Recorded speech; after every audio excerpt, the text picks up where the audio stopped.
Wonder Woman, 2017. Analyses and explanations. Directed by Patty Jenkins, Wonder Woman, 2017, stands as a landmark film in superhero cinema and popular culture. These analyses and explanations delve into the film's narrative, themes, and cinematic craft to explore its full impact. The film serves as a long-overdue female-centric superhero narrative, breaking box office records and garnering significant critical acclaim. Its success proved the massive commercial viability of a female-led and female-directed superhero epic. To understand its importance, one must see it as both an origin story and a cultural reset. It is the fourth film in the DC Extended Universe, but functions as a powerful standalone tale set against the backdrop of World War I. Critically, the film was certified fresh on Rotten Tomatoes, a notable achievement for the DCU at that time. Reviewers widely praised its sense of hope, earnestness, and Gal Gadot's performance, though many critiqued its third-act reliance on CGI spectacle. Culturally, its impact cannot be overstated. It became a pivotal moment for representation, shattering records for a film directed by a woman and being celebrated as a mainstream feminist icon in blockbuster filmmaking. A core theme is the conflict between innocence and human nature. Diana leaves a paradise believing in a simple myth of good versus evil, only to confront the morally ambiguous and inherently flawed reality of mankind. The theme of love and compassion as power is central.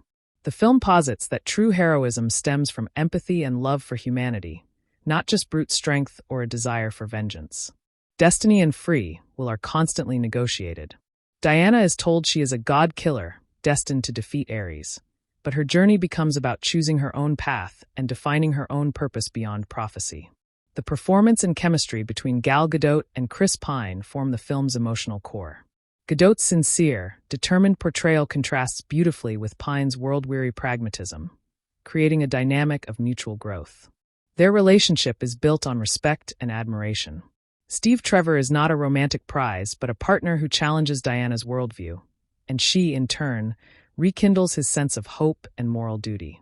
Patty Jenkins' direction provides a distinctive gaze, often absent in the genre. She films the action with clarity and emphasizes character expression, treating physicality as an extension of personality. The action is character expression. The now iconic No Man's Land sequence is not just a fight scene. It is the moment Diana definitively becomes Wonder Woman, acting on pure compassion to defy the stagnant logic of war. The visual and audio design creates a powerful dichotomy. The lush, vibrant, and classical beauty of Themyscira starkly contrasts with the gritty, desaturated mud and grim of World War I Europe, visually charting Diana's disillusionment. The musical score by Rupert Gregson-Williams is iconic. The electric cello-driven theme for Wonder Woman is rousing and heroic, perfectly capturing her awe-inspiring power and ancient, mythic lineage. Controversies and criticisms include underdeveloped villains. Both General Ludendorff and Dr. Maru Poison serve more as plot devices than complex antagonists, with their motivations feeling secondary. The third-act shift to a large-scale CGI battle between gods was seen by some as a betrayal of the film's more grounded, character-driven first two acts, falling into conventional genre tropes. There was also debate around the historical setting choice, with some historians noting the simplified portrayal of World War I and the composite nature of the film's villains and events. A deeper look reveals Diana's journey as a profound coming-of-age story. She evolves from a being of black-and-white certainty to a nuanced hero who understands and chooses to fight for humanity's complex potential. Gal Gadot's portrayal was key to this. She captures Diana's physical power, compassionate heart, and naive wonder with a sincerity that makes the demigoddess remarkably relatable and inspiring. Steve Trevor acts as the human foil and the audience's surrogate. His role is to guide Diana into the world of man, yet he is transformed by her idealism, making his ultimate sacrifice an act of love that validates her beliefs. The film grapples deeply with the nature of good and evil. Diana's climactic realization that Ares did not create humanity's corruption, but merely whispers to its existing capacity for it, is her true crucible. Her choice to reject his nihilism and believe in love's power is her defining heroic moment, transcending the physical battle to become a philosophical and emotional victory. Feminism and agency are woven into the narrative fabric. Diana consistently claims her own agency, from demanding combat training to leading the charge across no man's land against the advice of men. The film celebrates female power and community authentically.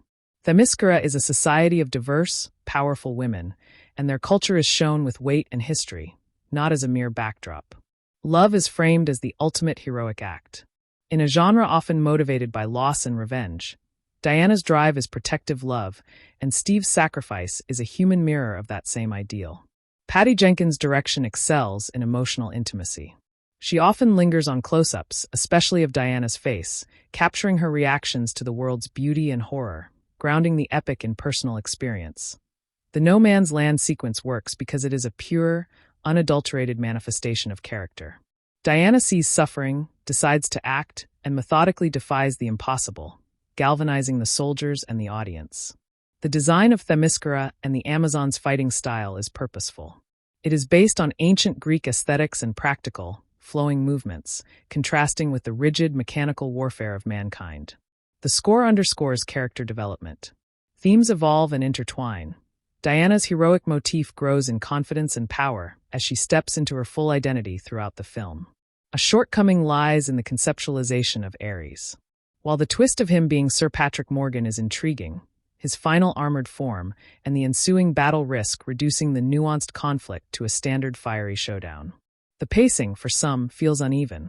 The deliberate world building on Themyscira and in London gives way to a faster, more action-packed final act on the Western Front and German headquarters. The tone balances humor and gravity effectively. Diana's fish-out-of-water moments in London provide genuine comedy that never undermines her intelligence or the film's serious stakes. The film explores the concept of the war to end all wars through a mythological lens. It uses World War I not just as a setting, but as the ultimate expression of the senseless conflict Diana was created to stop. Diana's armor and weaponry are symbols. The bracelets of submission represent Amazonian restraint and power. The lasso of truth is her commitment to honesty and justice, and the sword is a more ambiguous tool she ultimately rejects. Steve Trevor's role subverts the typical love interest. He is competent, morally anchored, and his heroism is entirely human. His death is not fridged to motivate her. It is the culmination of his own arc and a lesson for hers. The film's color palette is a narrative device. Themyscira is gold and blue, London is shrouded in fog and gray, and the front lines are devoid of color until Diana brings action and hope, splashing red and blue into the battlefield. The portrayal of the Amazons is multifaceted. They are warriors, scholars, and artists, a complete society. Antiope's fierce training of Diana underscores their seriousness about their sacred duty. The God-Killer reveal is a key narrative turn. The realization that Diana herself is the weapon reframes her entire identity and destiny, forcing her to reckon with her own divine nature and purpose. Diana's compassion extends even to her enemies. Her decision to spare Dr. Poison, recognizing her as a broken human rather than just a monster, is a critical moment that defines her heroism differently from her peers. The film contrasts different types of strength.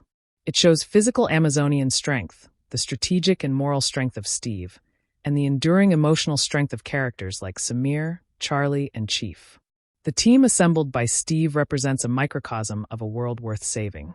Each ally, a spy, a sniper, a smuggler, is flawed but capable of redemption and courage, showing Diana the complexity she must protect. The depiction of war, while sanitized for a PG-13 rating, effectively conveys senseless brutality through imagery. Muddy trenches, grieving villages, and the bureaucratic indifference of leaders far from the front. The final battle's ideological conflict is more important than its visuals.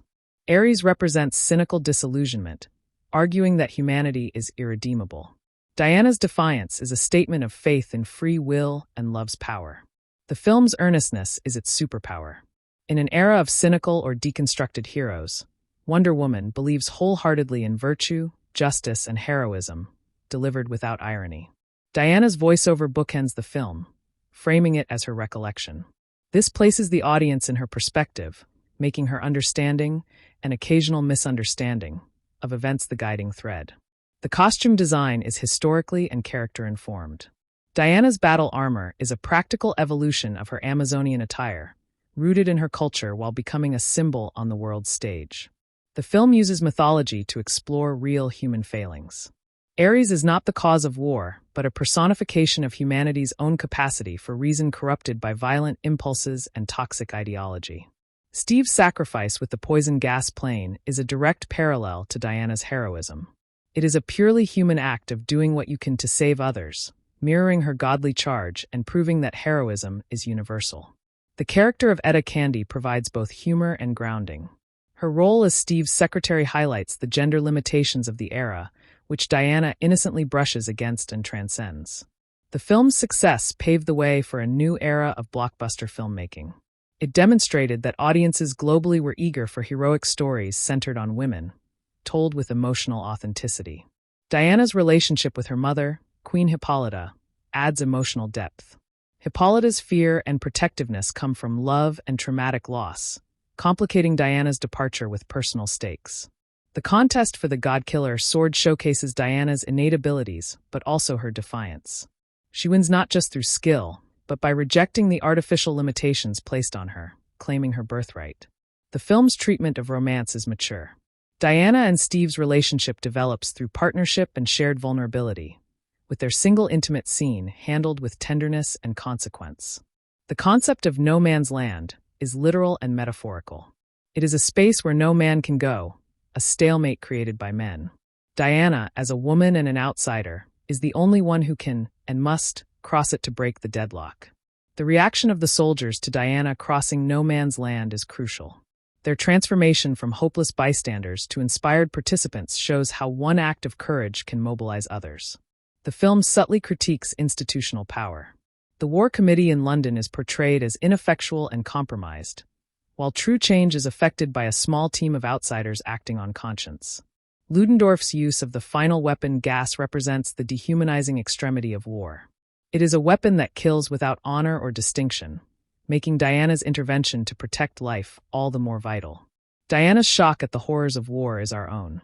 Her perspective as an outsider renews the audience's understanding of the tragedy and absurdity of conflict, seen through fresh, idealistic eyes. The scene in the village of Felt, where Diana dances with Steve, is a poignant respite.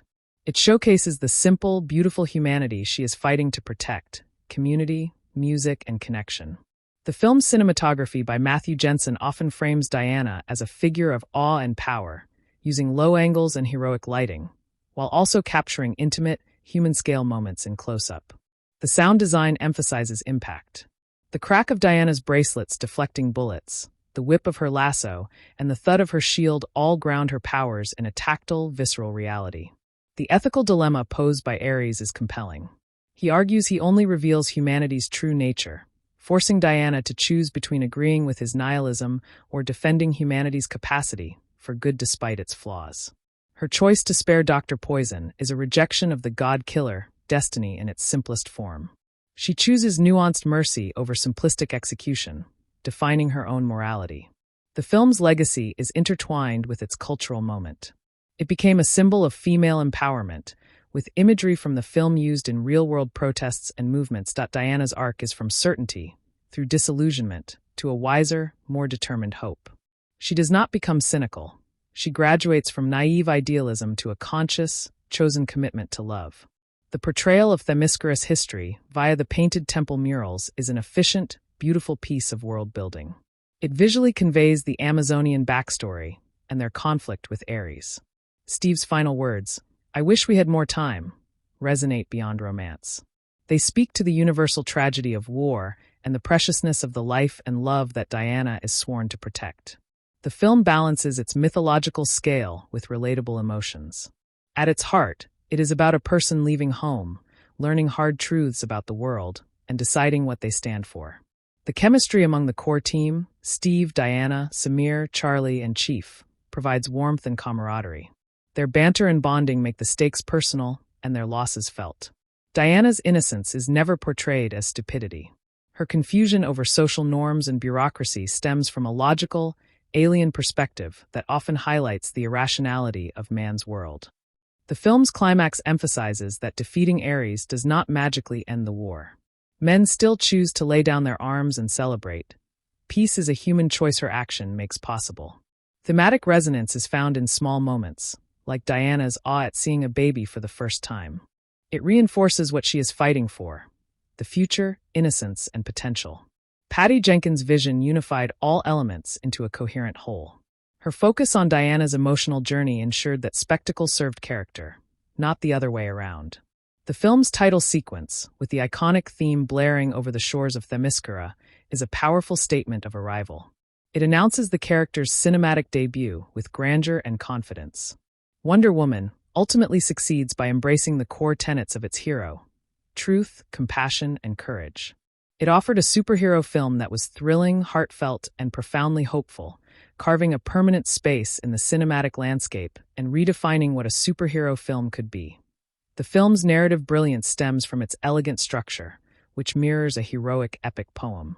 We witness Diana's journey from the sheltered paradise of Themyscira to the grim reality of mankind's greatest conflict, a descent that fuels her ascent as a true hero. This trajectory is not merely physical, but profoundly philosophical, challenging her deepest beliefs about morality and purpose. The screenplay deftly avoids simplistic morality, presenting a world where allies are flawed and enemies are not purely monstrous. Patty Jenkins' direction injects a vital humanism into the superhero genre, prioritizing emotional resonance over sterile spectacle. Her camera lingers on faces, capturing the subtle play of wonder, horror, and determination that defines Diana's experience. This intimate focus creates a powerful connection between the audience and the demigoddess, making her otherworldly power feel emotionally grounded and relatable. Action sequences are choreographed with a clear geographical logic, ensuring every movement tells a story of character and intention. Gal Gadot's performance embodies a rare alchemy of strength, grace, and sincere compassion that permanently defines the character for a generation. She portrays Diana's naivete not as ignorance, but as a different form of intelligence, one untarnished by cynicism. Her physicality is commanding yet graceful, selling both the otherworldly power of an Amazon and the genuine curiosity of a stranger in a strange land. This performance anchors the film's grand themes in a profoundly personal and watchable presence. Thematic depth is achieved through the central metaphor of World War I, chosen deliberately as the chaotic war to end all wars. This setting provides the perfect crucible to test Diana's idealistic belief in a singular, mythological source of evil. The muddy trenches and gas warfare represent the antithesis of Themyscira's honorable combat, forcing a painful ideological evolution. The war's complex, political origins clash directly with her mythic understanding of conflict as a divine punishment. Chris Pine's Steve Trevor serves as the perfect foil, a worldly cynic whose humanity is rekindled by Diana's unwavering moral clarity. Their dynamic avoids tired tropes. He is neither a mere love interest nor a patronizing guide, but a competent partner who recognizes her power while guiding her through societal nuances. Their romance develops organically through mutual respect and shared vulnerability, making its poignant conclusion feel earned and thematically significant. Visual storytelling is masterfully employed through a dramatic chromatic shift from the vibrant golds and azure blues of Themyscira to the desaturated grays and muddy browns of the Western Front. This palette progression visually externalizes Diana's disillusionment as the color drains from the world she enters. The contrast is not just aesthetic but symbolic, pitting the idealized, ancient feminine world against the grim, industrialized brutality of man's world. The No Man's Land sequence stands as a masterclass in cinematic symbolism and character declaration, transcending a mere action set piece to become the film's narrative and thematic heart. Diana's decision to walk into the crossfire is a pure act of empathetic defiance against the stagnant logic of attrition warfare. The scene's power builds methodically from her observation of suffering to her determined advance, a visual crescendo underscored by her iconic theme. Rupert Gregson-Williams' score is a character in itself, with the electric cello theme for Wonder Woman serving as a sonic emblem of her unique blend of ancient divinity and modern power. The music swells not just during action but in moments of wonder and compassion, tying her emotional state directly to the auditory experience. Thematic motifs for Themyscira and the war evolve and intertwine, musically charting Diana's journey between two worlds. The film's feminist perspective is woven intrinsically into its narrative fabric rather than presented as a superficial slogan. Female agency is demonstrated through action. Diana chooses to train, to leave her home, to cross the trench, and to defy both human and divine authority. Themyscira itself is presented as a fully realized, functional society of diverse women, whose culture and history are afforded weight and legitimacy without exoticization. Ares' philosophical role provides the climax's intellectual stakes, posing a nihilistic challenge that Diana must overcome not just with strength, but with a renewed ideological conviction. His argument that he only reveals humanity's inherent corruption forces Diana to confront the most difficult truth: evil springs from human choice. This confrontation elevates the finale beyond a physical brawl to a battle of ideas about the fundamental nature of mankind. The supporting team of Samir, Charlie, and Chief represents the microcosm of humanity worth saving, flawed, haunted, but capable of profound courage and redemption. They are not just comic relief or cannon fodder. Each carries the scars of the world's prejudice and violence, and each finds purpose in Diana's mission. Their inclusion allows the film to explore themes of sacrifice, guilt, and honor on a human scale alongside the mythological. Diana's ultimate realization that love must be her guiding principle, not just duty or destiny, provides a radical thesis for a superhero film in an era often dominated by narratives of vengeance or fear. This love is not merely romantic but agapic, a principled, active love for humanity's potential. Her choice to spare Dr. Poison crystallizes this ethos, defining her heroism through mercy and belief in redemption over punitive justice. The design of Themyscira and Amazonian culture draws thoughtfully from classical Greek aesthetics, suggesting a lost matriarchal lineage to ancient civilization. The architecture, armor, and fighting styles feel both historically resonant and fantastically elevated, grounding the mythology in a tangible reality. The Amazons' fluid, acrobatic combat contrasts intentionally with the rigid, mechanical warfare of men, emphasizing a philosophy of war as an art versus an industrial slaughter. Steve Trevor's sacrifice is thematically parallel to Diana's heroism, proving that the capacity for selfless love is the true god-killer and the highest form of human strength. His final act is not one of desperation but of deliberate choice, using a human-made weapon to destroy a human-made horror, thereby completing his role as Diana's guide to mankind's duality. His death validates her faith in humanity's light while tragically illustrating its cost. The film's portrayal of Diana's innocence allows for a powerful cultural critique, as her literal-mindedness exposes the absurdities and hypocrisies of early 20th century society. Her questions about fashion, bureaucracy, and the exclusion of women from war councils humorously highlight institutionalized irrationality. This device allows the screenplay to critique historical sexism and warmongering without didacticism, filtered through a character's genuine confusion. The lasso of truth operates as more than a weapon. It is a narrative device and a symbol of Diana's core values, compelling honesty in a world built on deception and secret agendas. Its use in interrogations reveals hidden truths that propel the plot, but its golden glow also represents the moral clarity she brings to a morally gray world. It physically manifests the film's argument that confronting hard truth is essential to justice. The character of Antiope, portrayed with fierce intensity by Robin Wright, serves as the crucial link between Hippolyta's protective love and Diana's warrior destiny. Her clandestine training of Diana underscores the Amazonian commitment to their sacred duty, regardless of personal risk or royal decree. Her death in the beach battle is the first major crack in Diana's idealized worldview, introducing the visceral cost of conflict. The beach invasion sequence is a breathtaking collision of worlds, visually contrasting the Amazonian horseback archers with modern German soldiers and their steamship. This battle showcases the Amazons' formidable, coordinated prowess, while also tragically demonstrating the brutal efficiency of industrialized warfare. It serves as Diana's violent induction into the century's conflict and the immediate catalyst for her departure. The film's treatment of the romance avoids objectification, framing intimacy as a moment of tender connection and mutual vulnerability rather than conquest. The scene on the boat is notable for its focus on dialogue and emotional exchange, with Steve's nude appearance played for humor from Diana's analytical perspective, effectively reversing the typical gendered gaze. This approach reinforces their relationship as a partnership of equals. The third-act criticism regarding CGI spectacle is countered by the argument that the battle with Ares is intentionally metaphoric, a visual representation of the ideological clash between cynicism and faith. The destruction of the concrete bunker can be read as the dismantling of the old, rigid systems of war.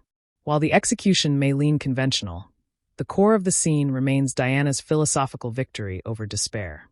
Queen Hippolyta's fear and protectiveness are rooted in a traumatic history with mankind and gods, providing a compelling emotional counterweight to Diana's eagerness. Her story of Diana's creation from clay is a beautiful myth that later gains literal truth, enriching the theme of Diana as a being literally sculpted from love. Their conflicted relationship adds necessary emotional stakes to Diana's departure. The film's historical composite approach, blending real figures like Sir Douglas Haig with fictional villains, allows it to explore the era's themes without being constrained by strict biography. This creative license focuses the narrative on the experiential and philosophical impact of the Great War. The choice of a gas as the ultimate weapon ties directly to the war's historical legacy of chemical horror and dehumanization.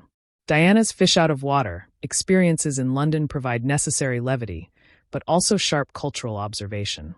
Her literal interpretation of social rituals and her refusal to be marginalized because of her gender consistently challenge the status quo. These scenes establish her character's confident outsider perspective, which will later define her heroic actions on the battlefield. The concept of the god-killer weapon undergoes a clever subversion, shifting from an external object, the sword, to Diana herself, and finally to the philosophical choice to believe in love. This progression perfectly maps her character arc from seeking a tool, to embracing her identity, to ultimately defining her own moral weaponry. It's a sophisticated narrative twist that deepens the story's thematic concerns. The film's final resolution wisely shows that defeating Ares does not magically end the war. The fighting stops because men choose to lay down their arms, inspired by the example of Diana and Steve's sacrifice. This reinforces the film's core message that peace is a human choice, and that gods or heroes can only create the possibility for that choice. It affirms agency and hope in the face of overwhelming darkness. The chemistry among the entire cast creates a believable sense of camaraderie that makes the mission stakes feel personal. Each member of Steve's team gets a moment to reveal their character and motivations, ensuring they are more than archetypes. Their interactions with Diana, ranging from awe to skepticism to loyalty, mirror the audience's own journey in understanding her. Diana's costume evolution is a narrative device, moving from her native Amazonian battle dress to concealed London clothing, and finally to her revealed armor. This progression mirrors her journey from sheltered princess to undercover operative to public symbol of hope and power. The iconic armor's design cleverly integrates classical Greek elements with functional warrior aesthetics. The film's tone manages a delicate balance, seamlessly transitioning from mythic grandeur to wartime horror, from heartfelt drama to genuine comedy. This tonal control is a testament to Jenkins' directorial command, ensuring the earnest core of the story is never undermined. The humor always stems from character, particularly Diana's straightforward perspective, rather than quippy irony. Visual motifs like the recurring image of the sun or light breaking through darkness are used to symbolize Diana's influence and the persistence of hope. In Themyscira, light is abundant and natural. In man's world, she often becomes the source of that light, literally and figuratively pushing back the gloom of war and cynicism. This visual language consistently reinforces her symbolic role. The portrayal of Dr. Maru, aka Poison, offers a tragic glimpse into war's dehumanizing effect on its perpetrators. Her scarred face and obsessive work suggest a deep personal trauma twisted into a weapon. Diana's final confrontation with her, choosing compassion over execution, is a critical moment that defines Wonder Woman's justice as restorative rather than purely punitive. The film's pacing allows key emotional moments to breathe, such as Diana's first experience of snow or her dance with Stephen Felt. These quieter scenes are essential for establishing what is worth fighting for: the beauty, simplicity, and connection of human life. They provide the emotional fuel for the epic action that bookends them. The sound design meticulously crafts the auditory identity of Diana's powers. The distinctive thwip and crack of her lasso, the resonant clang of her bracelets deflecting bullets. These sounds are iconic, tactile, and satisfying, grounding her divine abilities in a sensory reality that makes them feel powerful and immediate. They become an auditory signature as recognizable as her visual silhouette. Themyscira's history, revealed through stunning animated temple murals, is an efficient and elegant piece of world building. This sequence conveys millennia of backstory, the Amazonian purpose, and the conflict with Ares with the grandeur of a classical myth, perfectly setting the stage for Diana's personal saga. It roots the fantasy in a sense of deep, storied history. Diana's leadership emerges naturally through action, not proclamation. She does not demand to lead. She simply acts according to her convictions, and others follow because her cause is just and her power undeniable. This model of leadership is inclusive and inspirational, contrasting with the top-down, hierarchical authority of the military men she encounters. The film's legacy is inextricably linked to its cultural timing, arriving as a beacon of hopeful defiance and feminine strength during a period of societal re-examination. Imagery from the film, especially the No Man's Land walk, was adopted by various real-world movements, cementing Wonder Woman's status as a modern icon beyond the screen. It demonstrated the potent social relevance superhero myths can still hold. The ethical complexity of the mission is highlighted through Steve's espionage background. The team must make morally ambiguous choices to achieve a greater good. This grayscale morality challenges Diana's black-and-white worldview, forcing her to adapt her ideals to a complex reality without abandoning them. It's a crucial step in her maturation from a warrior of myth to a hero for the world. The contrast between Diana's combat style, open, direct, and honorable, and the stealthy, deceptive tactics of wartime espionage creates constant friction. This friction is productive, leading to a synthesis where both idealism and pragmatism are necessary to succeed. Steve learns to hope, and Diana learns to strategize within the confines of a broken system. Hippolyta's warning that mankind does not deserve Diana's protection hangs over the entire narrative, forming the central question the film seeks to answer.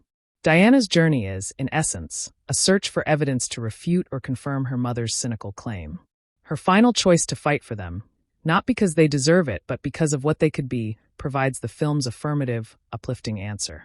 The movie's exploration of destiny versus choice is crystallized in Diana's rejection of her prescribed role as a god-killer in the vengeful sense.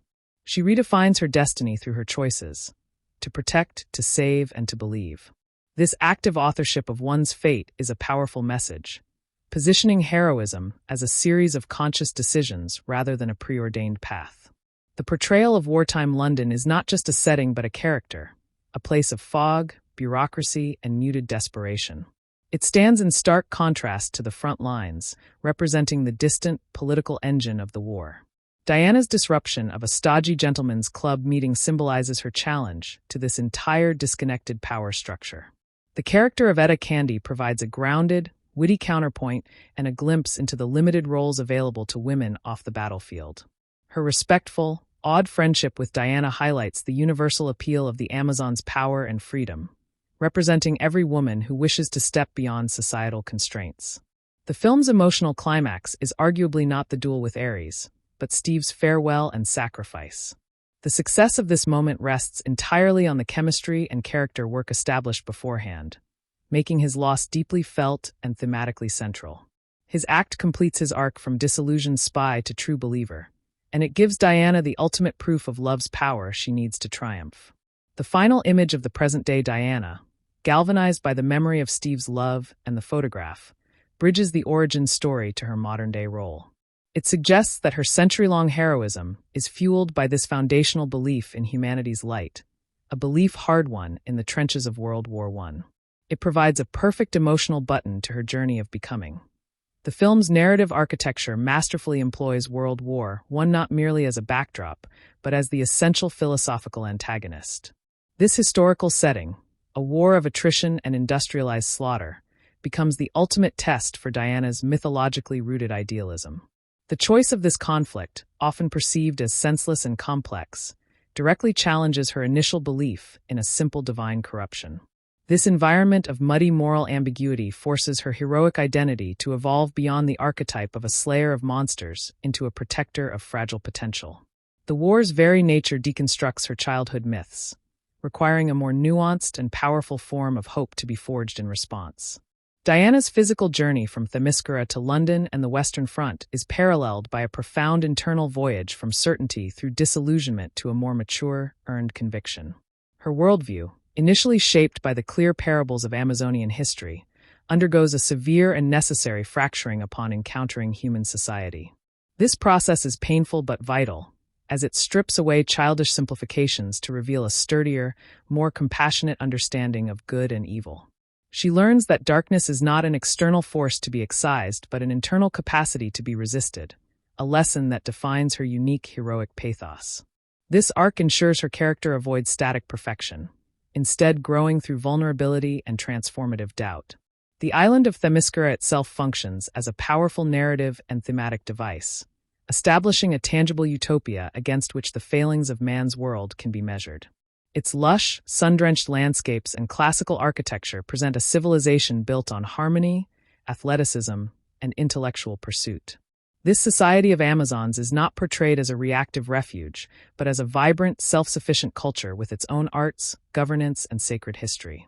The visceral beauty and order of this place makes its subsequent contrast with the grim, chaotic grays of World War I Europe all the more stark and heartbreaking. This dichotomy is not a condemnation of masculinity, but a critique of the violent, hierarchical paths human history has followed in the Amazons' absence. Gal Gadot's embodiment of Diana Prince delivers a performance that seamlessly merges formidable physicality with a deep and resonant emotional openness. Her portrayal captures the character's inherent duality, the awe-inspiring power of a demigoddess and the genuine, often funny, curiosity of an innocent. This combination prevents Diana from becoming an unrelatable symbol, instead grounding her in a very human sense of wonder and righteous indignation. Gadot conveys determination not through scowls, but through an unwavering clarity of gaze, and compassion not through sentimentality, but through decisive action. Her chemistry with the ensemble cast feels organic, making her the magnetic center of every scene while never overshadowing her fellow players. Steve Trevor, as portrayed by Chris Pine, achieves the rare feat of being a compelling human anchor in a superhero story without ever diminishing the film's central heroine. His character is defined by a weary pragmatism born from years of espionage and the horrors of trench warfare. This practicality initially clashes with Diana's idealism, creating a dynamic where he serves as her guide to the world's complexities, not its wonders. Crucially, the script allows Steve to be competent, resourceful, and morally driven in his own right, his heroism existing on a purely human scale. His ultimate sacrifice is the culmination of his own arc, a choice that validates Diana's belief in love's power while tragically illustrating its cost in the real world. Patty Jenkins' directorial vision is characterized by a confident, character-first approach that prioritizes emotional geography over chaotic spectacle. Her camera often rests on faces, particularly in reaction shots, allowing the audience to experience the world through Diana's eyes, be it awe, horror, or defiant resolve. Action sequences are choreographed with a dancer's sensibility, emphasizing fluid movement, clear spatial relationships, and the tangible impact of blows. This methodology makes every fight narratively coherent and thematically expressive, whether it's the graceful, acrobatic combat of the Amazons or Diana's direct, shield-shattering assaults. Jenkins infuses the epic scale with a palpable humanism, ensuring the mythic feels personal and the personal feels mythic. The thematic core of the film presents a radical argument for love and compassion as the most potent forms of power, a thesis that deliberately counters the vengeance-driven narratives common to the genre. Diana's driving force is not trauma or a desire for punishment, but an empathetic, protective love for life itself.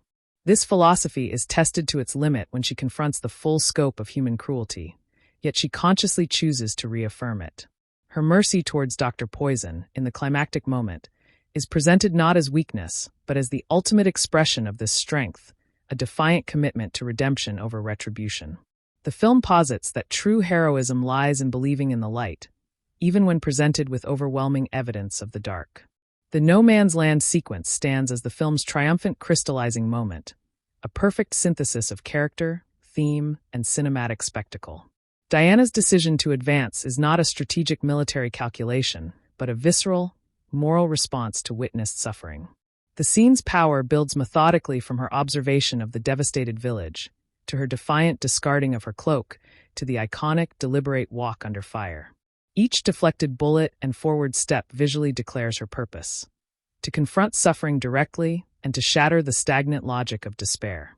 It is here she fully becomes Wonder Woman, not by winning a battle, but by choosing the battlefield and redefining what is possible through sheer, compassionate will.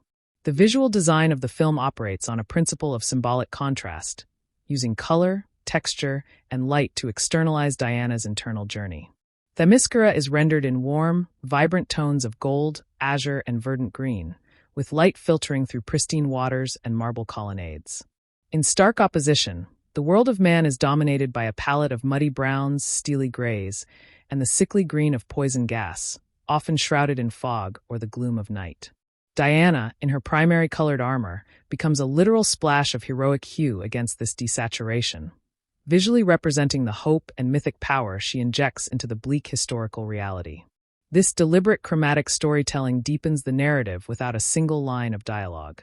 Rupert Gregson-Williams' musical score functions as an essential narrative layer, providing emotional commentary and character signature throughout the film.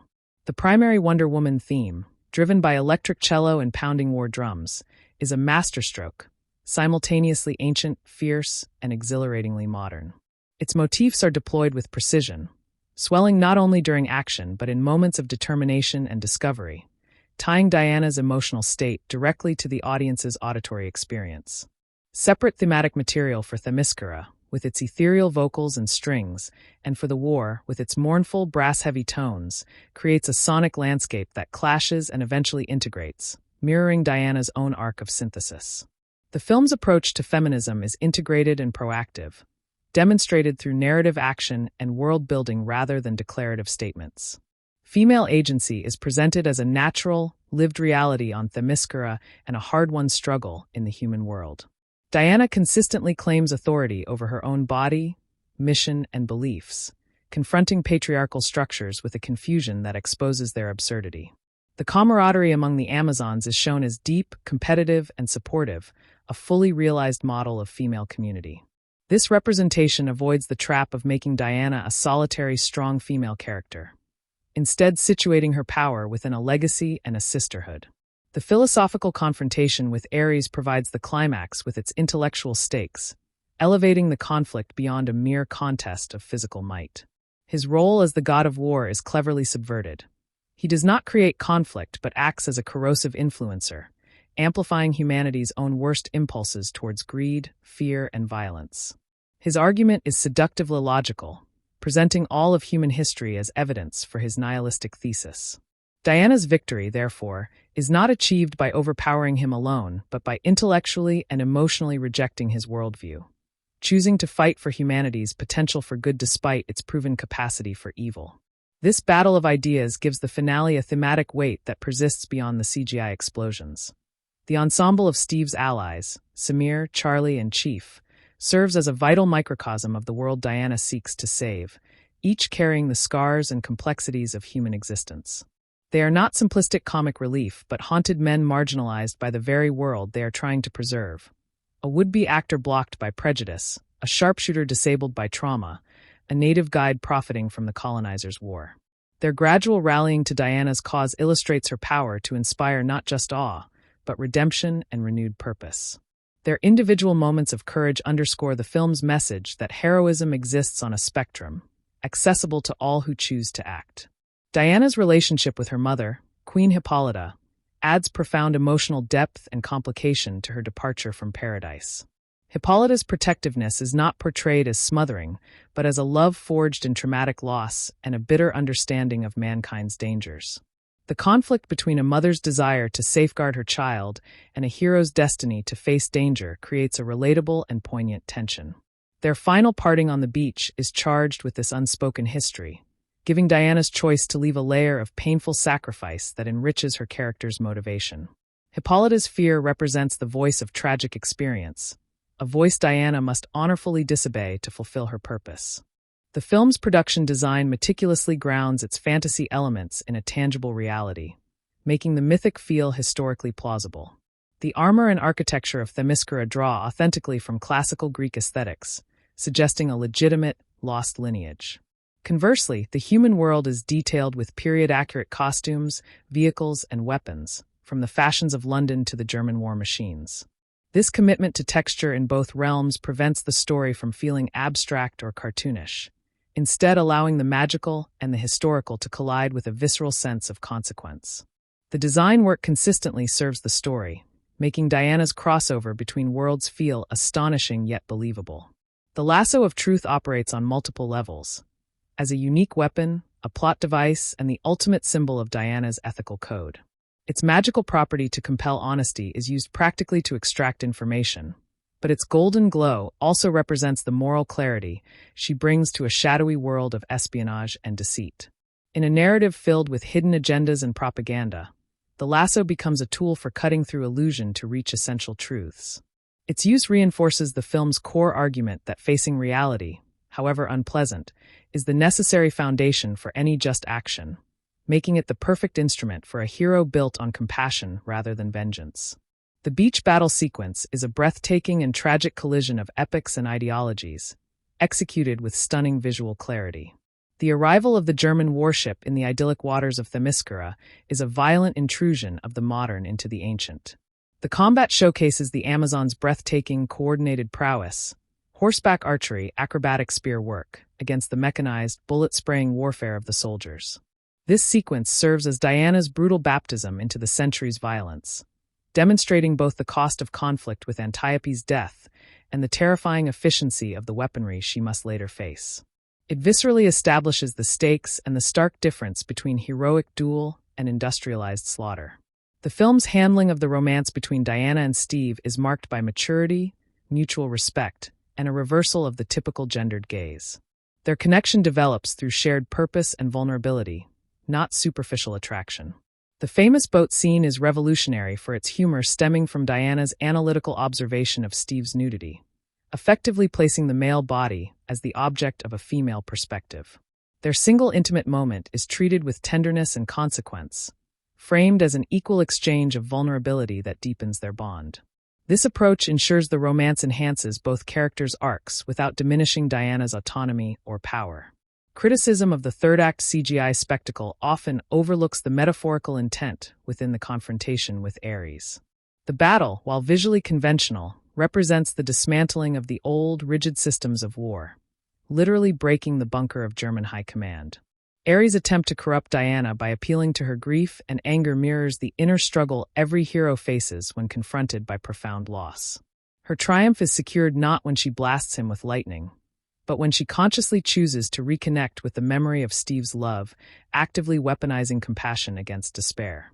Thus, the fantastical fireworks are underpinned by the culmination of her internal, philosophical journey. The character of Dr. Isabelle Marou, or Dr. Poison, provides a haunting, tragic counterpoint to Diana's life-affirming ethos. Her scarred face and obsessive work hint at a deep personal trauma that has metastasized into a desire to inflict pain on a world scale. She represents the ultimate perversion of scientific curiosity, creating weapons that kill without honor or distinction. Diana's final choice to spare her, recognizing the broken human beneath the monster, is a critical character-defining moment. It demonstrates that Wonder Woman's mission is to stop threats, not necessarily to annihilate the wounded individuals behind them, drawing a clear moral line that separates her from her enemies. The screenplay deftly uses Diana's outsider perspective to deliver sharp cultural and social critique, often through humor. Her literal-minded questions about Edwardian society, women's fashion, bureaucratic inaction, exclusion from strategy, hilariously expose the irrationality and inherent sexism of the institutions waging the war. This device allows the film to critique historical norms without a heavy hand, as Diana's confusion stems from a logical, alien viewpoint that finds human customs needlessly complicated and unjust. She consistently, innocently challenges the status quo, paving the way for her more direct physical challenges later on. The concept of the God Killer undergoes a sophisticated narrative evolution that perfectly maps onto Diana's own journey of self-discovery. Initially presented as an external object, the sword, it represents a simplistic, tool-based solution to evil. The revelation that she is the God Killer shifts the power internally, from a weapon to an identity. Finally, in the climax, she understands that the true God-killing power is the choice to believe in and fight for love, a philosophical weapon.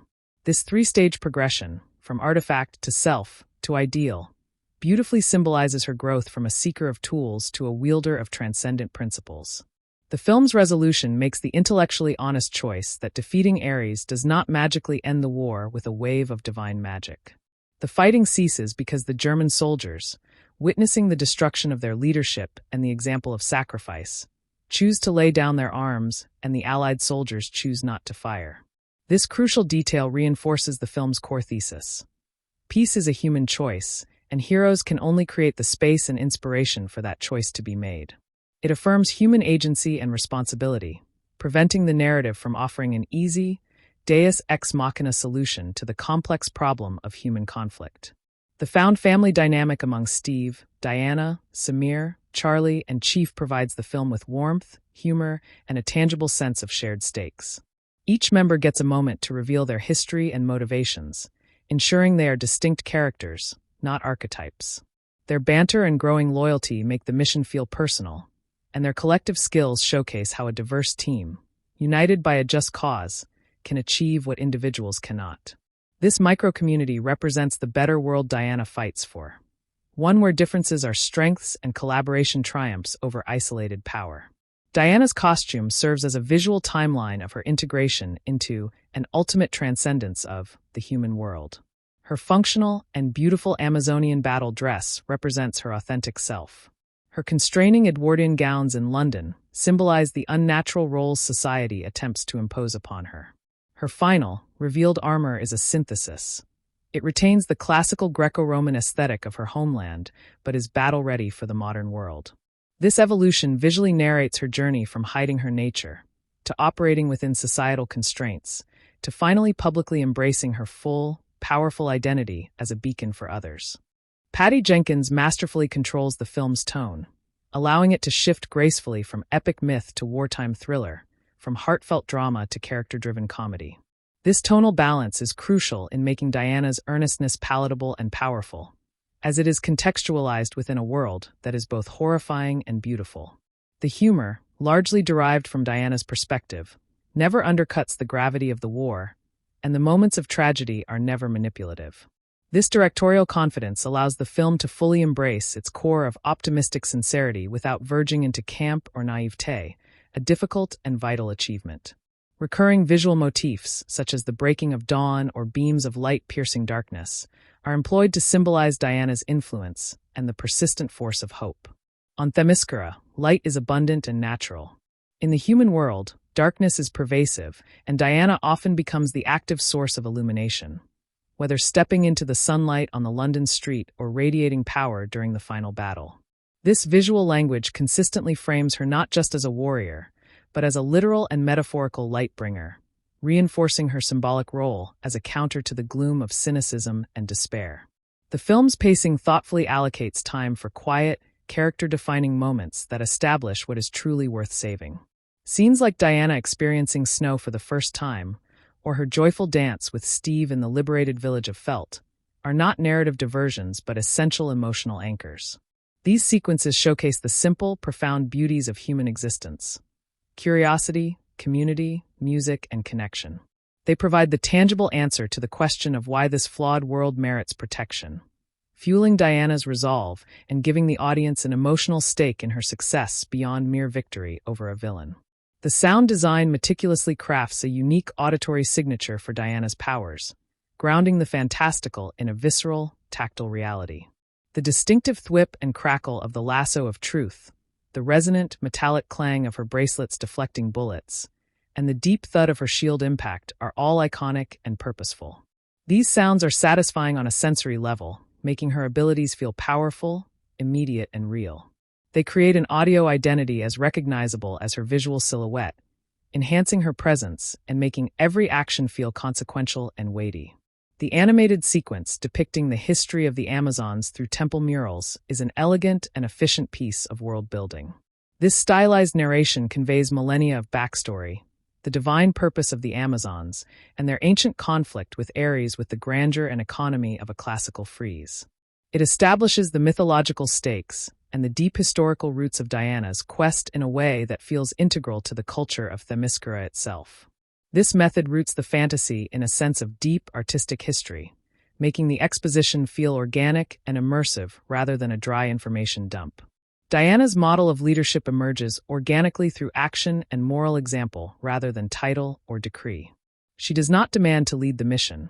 She simply acts according to her unwavering convictions, and others naturally follow because her cause is just and her power is directed by compassion. This style is inclusive and inspirational, standing in direct contrast to the hierarchical, order-shouting leadership of the military generals she encounters.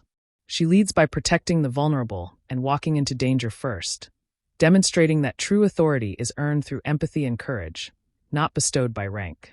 The film's lasting cultural impact is inextricably linked to its timing, arriving as a resonant symbol of defiant hope and feminine strength during a period of global societal reassessment. Imagery from the film, particularly Diana's determined advance across no man's land, was adopted and referenced in real-world movements for equality and justice. It transcended the screen to become a modern iconography, proving that superhero myths, when executed with sincerity and thematic depth, can still articulate powerful and urgently needed social ideals. It redefined commercial viability and audience appetite for female-led heroic journeys. The ethical terrain of the mission is complicated by Steve's background in espionage, requiring morally ambiguous choices in service of a greater good. This grayscale reality constantly challenges Diana's black-and-white ethical framework, forcing her to adapt her ideals to a complex world without abandoning them. She must learn that sometimes secrecy and indirect action are necessary to achieve a just end, a difficult lesson for a warrior from a culture of honorable, open combat. This friction is productive, leading to a synthesis where her uncompromising morality is strategically applied within a compromised system. The contrasting philosophies of war are embodied in the fighting styles. The Amazon's fluid, acrobatic, and honorable combat versus the industrialized, anonymous, and devastating warfare of mankind. Diana's style is a direct expression of her heritage, open, powerful, and confrontational. This constantly clashes with the stealth, deception, and attrition that define the Great War. The narrative synthesis occurs when Diana's direct, mythic intervention, crossing no man's land, creates the breakthrough that allows for human-scale, tactical missions, destroying the gas, to succeed, arguing that both idealism and pragmatism are necessary for victory. Queen Hippolyta's warning that mankind is not worth Diana's protection forms the central, haunting question of the entire narrative. Diana's journey is, in essence, a forensic investigation of the human soul, searching for evidence to refute her mother's claim born of bitter experience. The film does not shy from presenting overwhelming evidence for the prosecution: greed, cruelty, cowardice, and the machinery of mass death. Diana's final affirmative answer, to fight for humanity not because they deserve it, but because of what they could be, is an act of breathtaking, optimistic faith that provides the film's powerful emotional uplift. The exploration of destiny is resolved through active choice, as Diana rejects the vengeful, narrow destiny of a god-killer prescribed by prophecy. She authors her own fate through a series of conscious decisions: to leave home, to protect a village, to believe in love, to spare an enemy. This narrative emphasis positions heroism not as a preordained state, but as a continuous chain of ethical choices, accessible to anyone with the will to make them.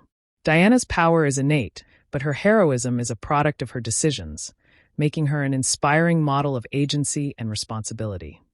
The portrayal of wartime London functions as a narrative device representing the detached, political engine of the conflict. Its foggy streets, opulent clubs, and sterile war rooms are a world away from the visceral mud of the front. This setting highlights the disconnect between the planners and the sufferers of the war. Diana's disruption of a staid meeting in the Gentlemen's Club, where she physically shatters a window and intellectually shatters their assumptions, symbolizes her direct challenge to this entire insulated power structure. She forces the reality of the front lines into their sanitized space. Etta Candy's role, while limited, provides a crucial grounded perspective and a glimpse into the constrained lives of women off the battlefield. Her witty asides and capable demeanor highlight the absurd limitations placed on intelligent women in this era. Her instant, awed devotion to Diana speaks to the universal desire for agency and power that Wonder Woman represents for women in the audience. She acts as a bridge between Diana's mythic feminism and the everyday realities of historical womanhood, emphasizing that the fight for equality happens in boardrooms and offices, as well as on battlefields.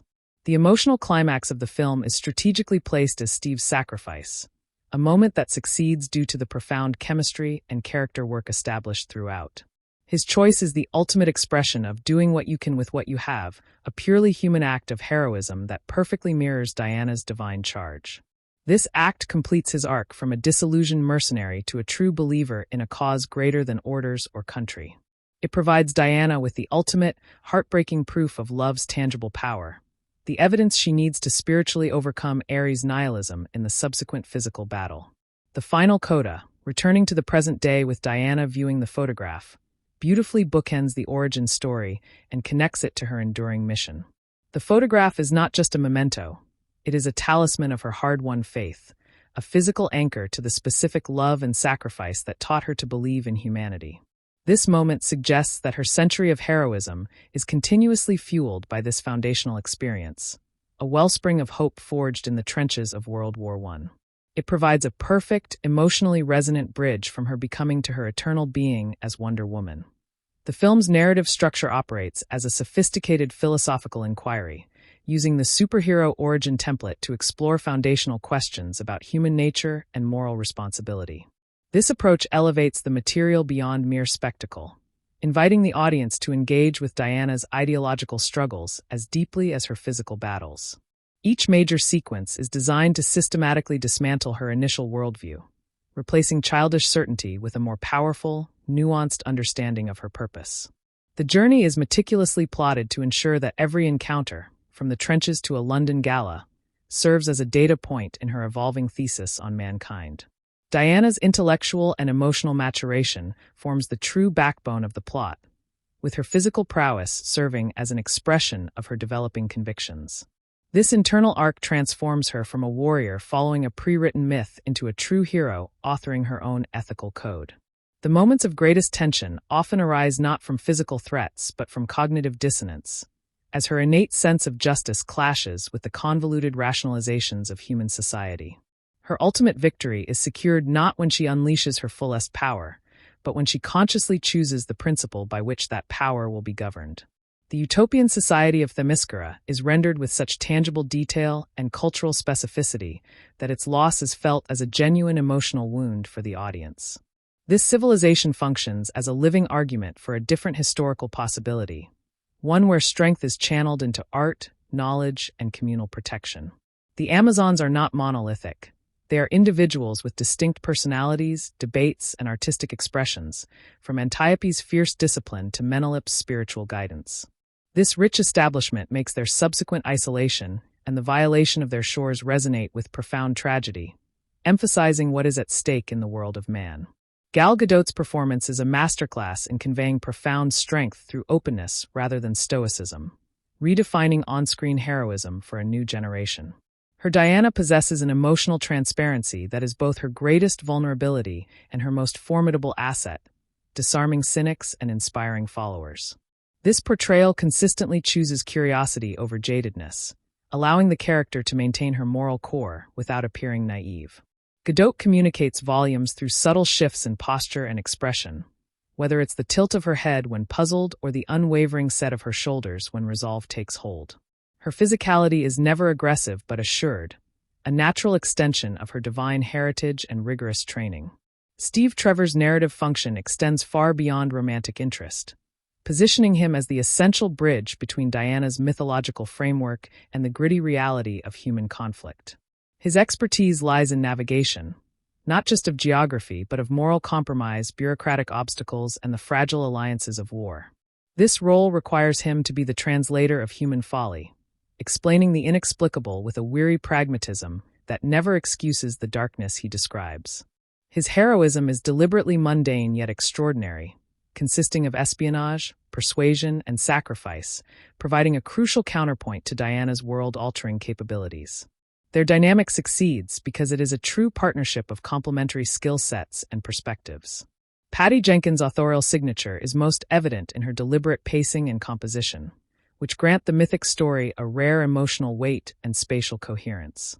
She understands that the impact of spectacle is dependent on the quiet moments that surround it, allowing the audience to breathe and absorb character motivations. Her direction favors wide shots that establish the grandeur of Themyscira and the desolation of the front, coupled with intimate close-ups that capture the flicker of doubt or wonder in her protagonist's eyes. This rhythmic control ensures that the film's most iconic actions feel like inevitable eruptions of character, not manufactured set pieces. Her work asserts that blockbuster cinema can be both thoughtfully composed and viscerally thrilling. The film's central ideological argument, that active, principled love is a more potent force than destructive power, is woven into every narrative strand and character interaction. This thesis is tested repeatedly, most crucially when Diana is confronted with the worst of human behavior and must decide whether to condemn or protect. Her choice to fight for humanity rather than against a singular villain redefines the superhero's mission as one of guardianship over potential, not merely the punishment of evil. This philosophy directly informs her refusal to kill Dr. Poison, an act that concretizes her belief in redemption and the inherent value of life. It is a radical departure from the punitive justice that dominates the genre, proposing a more compassionate model of heroism. The No Man's Land sequence achieves its mythic status through a patient, almost ritualistic construction that methodically builds from a moment of quiet observation to an explosive declaration of intent. The geography of the scene is carefully established. The muddy trench, the devastated village, the expanse of blasted earth strung with wire. Diana's transformation is shown, not told, through the deliberate removal of her cloak and the first resonant clang of a bullet on her bracelet. Each step forward is a revolution, defying the entrenched logic of despair and rewriting the rules of engagement simply by acting where action was deemed impossible.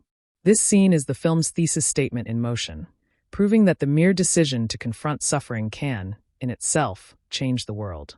The cinematography and production design collaborate to create a visual language where color and texture are direct expressions of theme and character psychology. The radiant, filtered light of Paradise Island gives way to the oppressive, smoky grays of London and the monochrome mud of Belgium. Diana's vibrant red, blue, and gold armor functions as a visual beacon, a deliberate splash of heroic primary color against a world drained of life and hope. This contrast is not merely aesthetic but narrative. Her presence literally restores color and vitality to the scenes she enters, as seen when the villagers of Felt emerge from their cellars into a world she has made safe. The design consistently uses visual cues to externalize internal states and thematic conflicts. Rupert Gregson-Williams' score operates as the film's emotional nervous system, with distinct thematic identities for its core concepts that evolve and interact throughout the narrative. The Wonder Woman motif is brilliantly constructed, its driving cello riff and thunderous percussion evoking both ancient warrior spirit and unstoppable modern force. Softer, more ethereal variations of this theme accompany her moments of discovery and compassion, linking her power directly to her empathy. The music for Themyscira employs choir and lyre to suggest a lost, idyllic antiquity, while the war themes utilize dissonant brass and ominous rhythms to convey mechanistic horror. The score's intelligence lies in how these elements clash and finally merge, audibly tracing Diana's journey. The film's feminist ethos is demonstrated not through dogma, but through a consistent reframing of perspective and the subversion of cinematic convention. The camera's gaze is frequently aligned with Diana's subjectivity, allowing the audience to experience the wonders and horrors of man's world through her eyes. Scenes that traditionally objectify the female form are cleverly inverted, such as the boat scene where Steve is the one exposed and analyzed. Female power is portrayed as diverse, encompassing Antiope's martial mastery, Hippolyta's regal wisdom, and even Edda's sharp administrative competence. This creates a holistic vision of strength that is intellectual, emotional, and physical, presented as the natural state of being on Themyscira. Ares' final confrontation is philosophically rich, designed as a tempter's offer that uses logic and painful truth to advocate for despair rather than merely opposing Diana with brute force. His shape as Sir Patrick Morgan is a masterstroke, embedding the ultimate corrupter within the very institution of peacemaking. His argument is compelling because it is grounded in observable history. He does not create evil but amplifies the latent cruelty and greed within humanity. Diana's triumph is therefore intellectual and spiritual.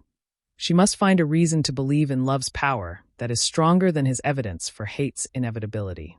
The subsequent energy battle, while flashy, is merely the physical manifestation of this ideological victory. The supporting team assembled by Steve represents a microcosm of a broken world in need of redemption, each character bearing the scars of prejudice, trauma, or exploitation. Samir's thwarted artistic dreams, Charlie's paralyzing guilt, and Chief's mercenary alienation from his own land illustrate the various ways the war, and the world, has damaged its people. Their gradual mobilization around Diana's mission is a small-scale model of the inspiration she offers on a grand scale. They do not follow her blindly, but are persuaded by the clarity of her compassion and the integrity of her actions, finding in her cause a purpose that transcends their personal wounds. Their heroism validates her faith in humanity's capacity for good. The maternal dynamic between Hippolyta and Diana is layered with millennia of history, loss, and fear, providing the emotional stakes for Diana's departure. Hippolyta's desire to protect is born from the traumatic memory of a war against gods and the subsequent theft of her sisterhood's freedom. Her protective lies about Diana's origin, while ultimately revealed, are motivated by a deep, relatable fear of a child's corruption or destruction. This conflict adds profound gravity to Diana's choice to leave.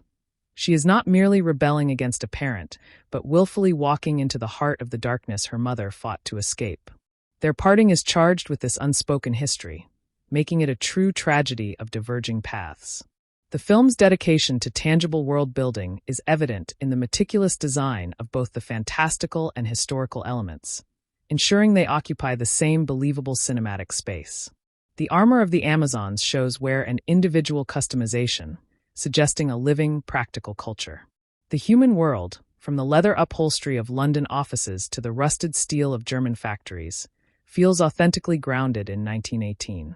This commitment to texture allows the magical elements, the glow of the lasso, the power of the bracelets, to feel integrated rather than artificial. The collision of these two designed realities is what gives the beach battle and Diana's later interventions their visceral, shocking power. The lasso of truth is the perfect symbolic weapon for Diana, as its power is purely revelatory and its use is inherently non-lethal, aligning with her protective ethos. It compels honesty, forcing characters and the narrative itself to confront uncomfortable truths, whether it's Steve's admission of being a spy or the revelation of Ares' identity. Its golden light represents a moral clarity that cuts through the gray fog of human deceit and self-delusion. In a story about a heroine learning to see the complex truth of the world, the lasso is both her tool and her metaphor. It underscores that her greatest strength lies not in inflicting punishment, but in uncovering reality as the necessary first step toward justice. The beach invasion is a harrowing study in contrasting warfare methodologies, executed with brutal clarity to showcase the tragedy of technological progress. The Amazons' response is a coordinated ballet of defense, using terrain, agility, and precision. The German soldiers, in contrast, represent the impersonal efficiency of industrialized killing, firing indiscriminately from behind steel. The death of Antiope, shot from a distance by a weapon she does not fully comprehend, is a potent symbol of this dissonance. This sequence is not just an action scene. It is a traumatic lesson for Diana, demonstrating that the modern world's battles lack the honor and rules of her training, and that loss is their primary currency. The romance between Diana and Steve thrives because it is fundamentally a meeting of minds and spirits, with physical attraction presented as a natural outgrowth of mutual respect. Their conversations are the bedrock of their relationship, covering ethics, duty, and the baffling nature of human society. Steve is captivated not by Diana's beauty alone, but by her unwavering moral certainty, something his world has stripped from him. Diana is drawn to Steve's practicality and his latent, weary idealism, which her presence rekindles. Their bond is sealed in moments of shared vulnerability, his confession on the boat, her tears after the gala, making it a partnership that profoundly changes both individuals. While the finale's spectacle drew criticism, its metaphorical purpose is to depict Diana fully embracing her dual nature as both god and protector of humanity. The lightning she channels and deflects represents the raw, destructive power she could wield if she adopted Ares' cynical worldview. Her choice to use that power to protect the vulnerable and ultimately to reject the cycle of vengeance is the true climax. The destruction of the German fortress can be read as the necessary razing of the old, corrupt systems to make way for something new. The focus remains on her face and her choices amidst the chaos, ensuring the character's emotional journey is not drowned out by the digital effects. Dr. Maru serves as a haunting case study in the creation of a villain, not through inherent evil, but through profound personal damage weaponized by a toxic system. Her obscured face and obsessive work suggest a life defined by pain and marginalization, likely due to her gender and appearance, which she has redirected into a quest to make the world share her suffering. She is Ares' most perfect pupil, not a goddess but a human who has fully embraced the logic of destruction. Diana's mercy towards her is thus the ultimate act of defiance against that logic, an attempt to break the cycle of trauma begetting trauma. It is a quiet moment that speaks louder than any battle cry. Diana's literal-minded interrogation of early 20th century society provides the film's sharpest and most organic social commentary, exposing absurdities through genuine curiosity. Her questions about restrictive clothing, bureaucratic inaction, and the segregation of war councils are humorously disarming because they stem from a logical perspective untainted by social conditioning. This device allows the film to critique sexism, classism, and institutional inertia without sermonizing, as the audience laughs at the ridiculousness of norms they've accepted. It establishes Diana as a catalyst for change simply by refusing to understand why things must be the way they are, paving the way for her to physically break those structures later. The God-killer MacGuffin's evolution from a physical sword to Diana's own identity, and finally to the abstract power of belief, is a sophisticated narrative mechanism that mirrors her intellectual ascent.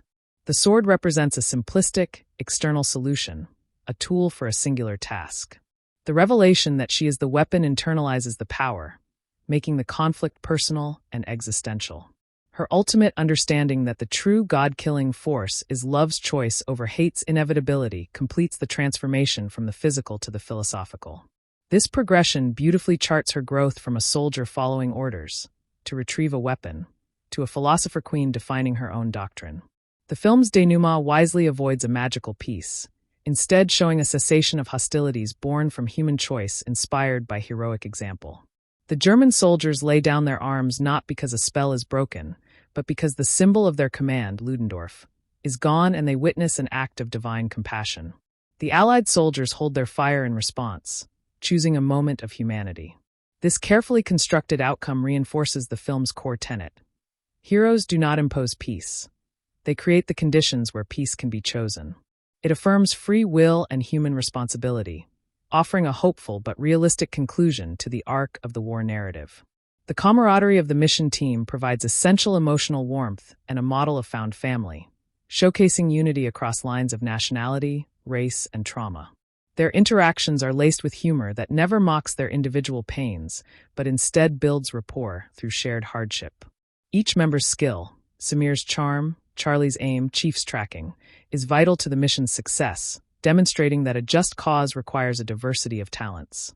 Their loyalty to each other and to Diana grows organically, making their collective resolve in the final assault feel earned. They embody the interconnected, cooperative world Diana is fighting to foster.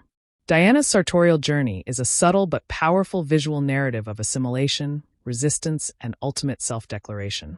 The confining corsets and heavy skirts of London physically inhibit her, symbolizing the constraints the human world places on female power and agency. Her switch to a modified version of her Amazonian battle dress for the frontline represents a reclaiming of her authentic self within the context of her new mission. The final, full reveal of her armored costume is a triumphant, public assertion of her true identity, no longer hidden or compromised. Each costume change marks a stage in her ideological and practical commitment to being Wonder Woman. Patty Jenkins' tonal command allows the film to be sincerely earnest without tipping into camp, a delicate balance few modern blockbusters achieve. She treats the mythic elements with genuine reverence and the human emotions with palpable honesty, trusting the audience to invest in both. The humor, stemming from character and situation, provides relief without undercutting the gravity of the wartime setting. The romance is tender but not saccharine, grounded in shared vulnerability. This unified tone is what makes the film's optimistic heart believable. It is not a naive fantasy, but a hard-won argument presented with conviction and emotional integrity. The motif of light, both natural and emanating from Diana, is a persistent visual metaphor for truth, hope, and divine power cutting through the darkness of war and deceit. Themyscira is bathed in a heavenly, diffused glow. The human world is shrouded in fog, smoke, and night. Diana repeatedly enters scenes as a source of illumination, whether stepping into a shaft of sunlight in a London alley or radiating power during the final battle. This lighting strategy visually positions her as a literal beacon, guiding the narrative and the other characters out of moral and physical obscurity. It's a classical cinematic technique used to reinforce her symbolic role. The deliberate pacing allows for essential quiet, scenes that define the stakes far more effectively than exposition ever could. Moments like Diana's first taste of ice cream, her awe at a newborn baby, or the silent camaraderie in the boat en route to the front are not filler. They are the emotional core of the film, meticulously constructing a portrait of human life in all its fragile, beautiful simplicity. These are the things she observes and chooses to protect, providing the audience with a tangible understanding of what mankind means beyond the abstract. They fuel her resolve and the audience's investment in her success. The auditory landscape of the film is carefully crafted to give Diana's powers a unique and memorable sonic identity that feels both ancient and powerfully modern. The distinct crack of the lasso, the deep, resonant boom of the bracelets deflecting heavy artillery, and the whip-like sound of her deflecting bullets create an immersive sensory experience. These sounds are designed to feel impactful and real, grounding her supernatural abilities in a visceral reality. They become an auditory signature as iconic as her visual profile, enhancing her presence and making every action feel consequential. This thoughtful sound design is a crucial component in making the fantasy believable. The exposition of Amazonian history via animated temple murals is a stroke of genius, integrating backstory into the film's diegetic world as a cultural artifact. This method conveys millennia of mythology with the economy and stylized beauty of ancient art, respecting the audience's intelligence. It roots the fantasy in a tangible history that feels organic to Themyscira, as if we are learning alongside Diana in her childhood. This approach avoids clunky dialogue or narration, instead using the island's own art to explain its purpose and Diana's destiny. It is world-building that serves both plot and atmosphere. Diana's leadership paradigm is inherently inspirational and egalitarian, based on action and moral example rather than hierarchy or command. She leads by walking into danger first, by protecting the most vulnerable, and by holding fast to her principles regardless of opposition. This style naturally draws others to her cause, as seen with the villagers of Felt and Steve's team. It stands in direct contrast to the rigid, order-barking leadership of General Ludendorff or the distant, committee-based authority of the London War Office. Her model suggests that true authority is earned through empathy, courage, and integrity, not merely rank or title. The film's cultural resonance upon release was amplified by its status as a long-awaited corrective within the superhero genre, arriving when the demand for representative storytelling was at a peak. It functioned as both a thrilling adventure and a powerful symbol, with imagery adopted by real-world movements advocating for equality and justice. Its commercial and critical success dismantled outdated Hollywood assumptions about the viability of female-led and female-directed action films. It proved that stories centered on female heroism, told with sincerity and craft, had universal appeal and significant box office power, permanently altering the industry landscape. The ethical journey of the plot forces Diana to navigate a landscape of moral grays, challenging her absolutist upbringing and forging a more resilient, nuanced ethos. Steve's world of espionage requires deception, theft, and occasional violence for a greater good, concepts foreign to Amazonian honor. Her engagement with this complexity does not corrupt her, but rather strengthens her resolve, as she learns to apply her immutable principles within a mutable, compromised reality. This maturation is key to her becoming a hero for the modern world, one who can inspire change within flawed systems, rather than simply destroying them from the outside. The film's choreography of combat consistently highlights the philosophical difference between the Amazonian art of war and mankind's industrial slaughter. The Amazons fight as an extension of their bodies and their community, with flowing, acrobatic movements that emphasize skill, precision, and minimal waste. Human warfare is portrayed as impersonal, mechanized, and devastatingly efficient, reliant on machines that distance the killer from the killed. Diana's style becomes a synthesis. She uses her Amazonian training and godly power, but her targets are the machines of war themselves: the sniper tower, the church bell tower, the chemical weapons. She fights to disable the machinery of death, not to slaughter the soldiers ensnared by it. Hippolyta's prophetic warning acts as the narrative's central question, a hypothesis about human nature that Diana's journey rigorously tests. The film does not provide an easy answer. It presents overwhelming evidence for humanity's cruelty, selfishness, and capacity for destruction. Diana's ultimate decision to protect them anyway is therefore not a denial of this evidence, but a conscious choice to value the counter-evidence. Steve's sacrifice, the villagers' gratitude, her team's loyalty, the beauty of a snowflake or a melody. Her heroism lies in this active choice to champion the potential for good, making her faith an informed, courageous act, not a naive assumption.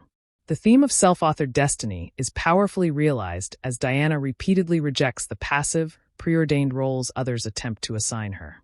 She refuses to be the sheltered princess, the secret weapon, the god-killer in Ares' vengeful sense, or the woman left behind. Each time, she asserts her own will, defining her identity through action and choice. This narrative emphasis positions heroism as an active, continuous practice of ethical decision-making, not a static title or inherited trait. It sends a potent message about personal agency, demonstrating that one's path is forged by the choices made in the face of both destiny and disillusionment. London's portrayal, as the nerve center of the war effort, is crucial for establishing the disconnect between political decision-makers and the brutal reality of the front. Its fog, its ornate buildings, and its sterile war rooms are a world away from the mud and blood of Belgium. Diana's intrusion into this space, first as a curious outsider, then as a furious advocate, symbolizes the necessary collision of frontline truth with bureaucratic abstraction. Her literal and figurative shattering of the War Council's windows forces the reality of suffering into a room dedicated to its management from a safe distance. This sequence establishes her role as a disruptor of complacent power. Etta Candy's brief but memorable role effectively highlights the everyday battles for agency faced by women outside the realm of myth and frontline warfare. Her sharp wit and clear competence are confined to the role of a secretary, yet she performs her duties with an intelligence that suggests much greater capabilities. Her immediate, odd connection to Diana speaks to the universal longing for the freedom and power that Wonder Woman embodies. She represents the ordinary woman whose world is subtly but profoundly expanded by the mere existence and example of a female hero, bridging the film's mythic feminism with tangible, historical aspiration. The emotional fulcrum of the entire narrative is Steve Trevor's sacrificial act, a moment that lands with devastating power because it is the culmination of his character's journey from pragmatic survivor to idealistic believer. His choice to pilot the plane is not a sudden impulse, but the logical endpoint of his redemption, an act of pure love that mirrors Diana's protective ethos on a human scale. This moment transfers the torch of hope from the god to the man, proving that her ideals are not divine fantasies, but actionable human principles. His final words, "I wish we had more time. More not just lost romance, but the fleeting chance to build the better world they glimpsed together." The concluding modern-day coda is a masterful touch that contextualizes the origin story as the foundational myth for Diana's century of heroism. The weathered photograph is more than a memento. It is a sacred relic, a tangible anchor to the specific love and sacrifice that taught her to believe in humanity's light. As she looks at it, the film implies that every subsequent act of heroism is, in some way, a continuation of that first world-defining mission. It connects the intimate, historical drama to her iconic present, suggesting that her unwavering hope is not innate but hard-won, a flame kept alive by the memory of a man who showed her what love could do. This ending provides perfect emotional and thematic closure. The end.